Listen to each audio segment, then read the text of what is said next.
یہ جو درمیانی مخلوق ہے جنات، ایک اعتبار سے انسانوں سے افضل ہے، ایک اعتبار سے انسانوں سے نیچے ہے۔ نیچے اس اعتبار سے ہے کہ انسان میں وہ روح بھی ہے جو پری بگ بینگ ایرا سے تعلق رکھتی ہے، جو اللہ سے بہت قرب رکھتی ہے، بہت قرب، جو اولین مرحلہ تھا تخلیق کا اس مرحلے سے تعلق رکھتی ہے، اور یہ جنات میں نہیں ہے۔ اس اعتبار سے آدم افضل ہوئے، لیکن یہ جو ہمارا حیوانی وجود ہے یہ جنات سے بہت کمتر ہے۔ ہمارا جو انسانی یا حیوانی وجود ہے اس کی فارم فکسڈ ہے، میری جو شکل ہے، حیت ہے، جسم ہے، یہ فکسڈ ہے۔ جنات شکلیں تبدیل کر سکتے ہیں، وہ انسانی شکل میں آ سکتے ہیں، وہ حیوانی شکل میں آ سکتے ہیں، وہ سانپوں کی شکل میں آ سکتے ہیں۔ احادیث صحیحہ سے ثابت ہے، حضور نے فرمایا تھا کہ مدینے کے جو سانپ ہیں ان میں جن ہیں، لہذا جب بھی کبھی کوئی سانپ ظاہر ہو تو اسے پہلے وارن کرو 2-3 دفعہ، دیکھو ہمیں پریشان نہ کرو، اور پھر بھی باز نہ آئے تو پھر مارو۔ اور ایک واقعہ بھی جو موطا امام مالک میں درج ہے، اور موطا امام مالک آپ کو معلوم ہے کہ احادیث کا اولین مجموعہ ہے۔ موطا میں یہ واقعہ درج ہے کہ ایک صحابی، نئی نئی شادی ہوئی تھی، پھر جہاد میں انہیں جانا ہوا، چلے گئے، پھر طبیعت کے اندر ایک طلب پیدا ہوئی، حضور سے اجازت لے کر گھر واپس آئے، لیکن دیکھا کہ ان کی اہلیہ جو ہے وہ دروازے پر کھڑی۔ انہیں غیرت آئی کہ یہ میری بیوی دروازے پر کھڑی ہوئی ہے، اسے گھر کے اندر ہونا چاہیے، 4 دیواری کے اندر، یہ بے پردگی کیسے؟ تو انہوں نے اپنا نیزہ اٹھایا مارنے کے لیے۔ اس اہلیہ نے کہا کہ ذرا گھر میں جا کے تو دیکھو ہے کیا، میرا سبب کیا ہے جو میں یہاں کھڑی ہوں۔ جا کے دیکھا کہ ان کے بستر پر ایک سانپ کنڈلی مارے ہوئے بیٹھا ہوا ہے۔ تو انہوں نے اپنے اسی غصے میں وہ نیزہ مارا، اس میں اس کو پرو دیا، اور سانپ کو وہ تڑپنے لگا، سانپ اسے لا کے نیزے کو اپنے صحن میں گاڑ دیا۔ ادھر وہ سانپ تڑپ رہا تھا اور تڑپ تڑپ کر مر گیا، ادھر ان کے اوپر بھی وہی کیفیت تاڑی ہو گئی، تڑپنے لگے اور یہ بھی فوت ہو گئے۔ یہ واقعہ حضور کو بتایا گیا تو حضور نے فرمایا کہ مدینے کے سانپوں میں جنات ہیں، انہیں وارن کیا کرو، اگر نہ باز آئیں تو تب مارو ورنہ نہیں۔ انہوں نے قصاص میں جنات نے ان صحابی کو ہلاک کر دیا۔ تو یہ معاملہ جو ہے نوٹ کر لیجئے کہ جنات جو ہے اس اعتبار سے ہم سے افضل ہو گئے کہ وہ چونکہ لطیف ان کا مادہ تخلیق ہے، آگ تو بڑی لطیف شے ہے نا، جبکہ خاک بڑی کثیف شے ہے، ہم خاکی الاصل ہیں، تو ہماری فارم فکسڈ ہے، ان کی فارم فکسڈ نہیں ہے، وہ مختلف شکلیں اختیار کر سکتے ہیں۔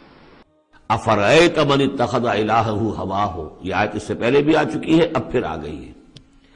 کیا تم نے دیکھا اس شخص کو جس نے اپنی خواہش نفس کو اپنا الہ بنایا ہوا ہے؟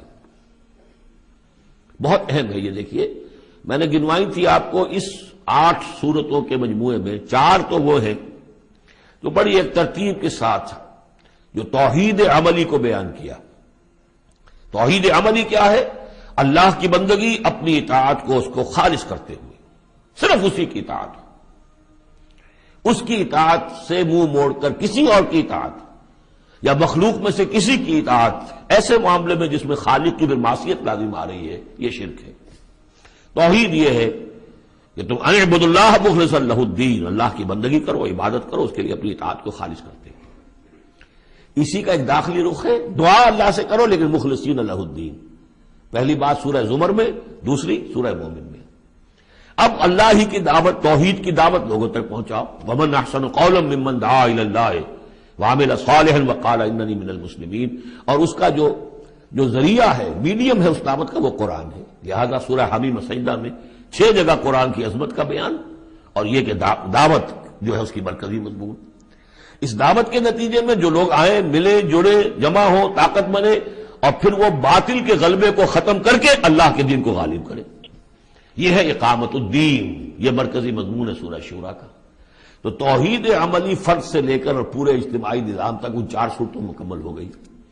اب 2 صورتوں میں، سورہ زخرف میں اور یہاں سورہ جاثیہ میں، یہ جو اطاعت میں جو شرک ہو رہا ہے اس کی دو انتہائی شکلوں کو بیان کر دیا. ایک شرک فی الاطاعت کیا ہے؟ انسانی حاکمیت کا تصور. حاکم تو اللہ ہے صرف، یعنی الحکم الا للہ لا یشرک فی حکمہ احدا لم یکن لہ شریک فی الملک. سورہ یوسف میں اور سورہ بنی اسرائیل میں اور سورہ کہف میں یہ سارے مضامین ہم پڑھ رہے ہیں. لیکن کوئی بھی حاکمیت کا اگر دعویٰ کرتا میں حاکم ہوں یہاں کا، جو چاہوں کروں، تو اس نے خدائی کا دعویٰ کیا. یہ تو شرک کی بدترین شکل ہو گئی. یہی دعویٰ فرعون کا تھا، یہی نمرود کا تھا. اسی طریقے سے انفرادی سطح پر شرک فی الاطاعت کیا ہے؟ نفس آپ کا جو ہے اندر ایک تقاضا کرتا ہے مجھے اس وقت یہ چیز چاہیے، اور آپ کو معلوم ہے کہ وہ حرام ہے، اللہ نے اسے حرام ٹھہرایا ہے.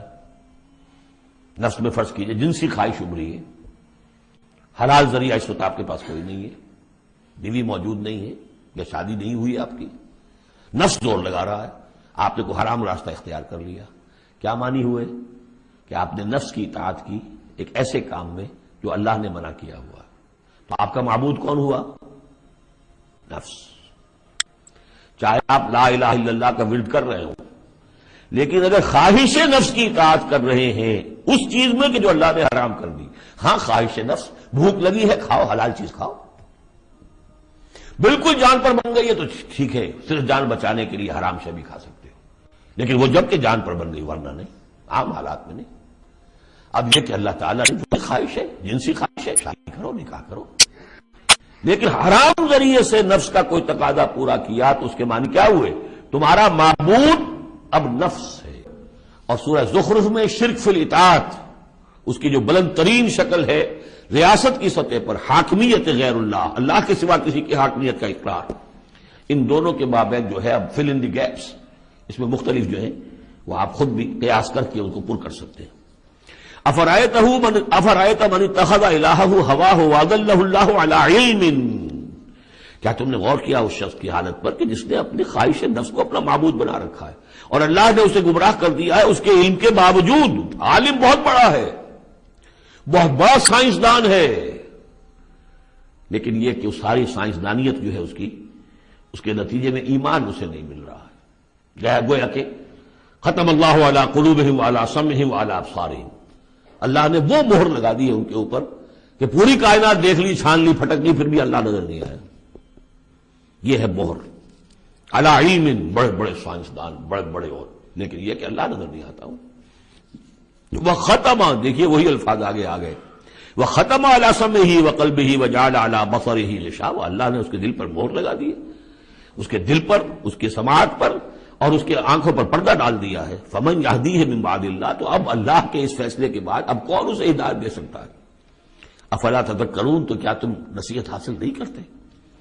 وقالوا ما هي الا حیاتنا الدنیا نموت ونحیا، وہ یہ کہتے ہیں کہ نہیں ہے ہماری بس دنیا کی زندگی کے سوا اور کوئی زندگی نہیں، ہم خود ہی مرتے ہیں خود ہی جیتے ہیں. یہ ایک آیت میں یا ایک جملہ کہہ لیجئے یہاں پر پورا میٹیریلزم بھی ایک مذہب ہے کہ ہم کسی اور شے کو نہیں مانتے، میٹر ہی میٹر ہے، بس میٹر ہی کی صفات ہیں، پراپرٹیز آف دی میٹر ہیں، اس میٹر ہی کا انٹریکشن ہے، اسی سے کچھ چیز بدل گئی، ادھر ہو گئی ادھر ہو گئی. فزیکل اینڈ کیمیکل چینجز کے لاز ہیں، اس سے کائنات خود بخود چل رہی، کوئی چلانے والا نہیں. آپ ہی بنی تھی، کوئی بنانے والا نہیں، اور چلتی رہے گی. اور ہم بھی اسی چکر کے اندر جیتے بھی ہیں مرتے بھی ہیں، نہ کوئی مارنے والا نہ جلانے والا، اور نہ پھر کوئی مرنے کے بعد اور زندگی.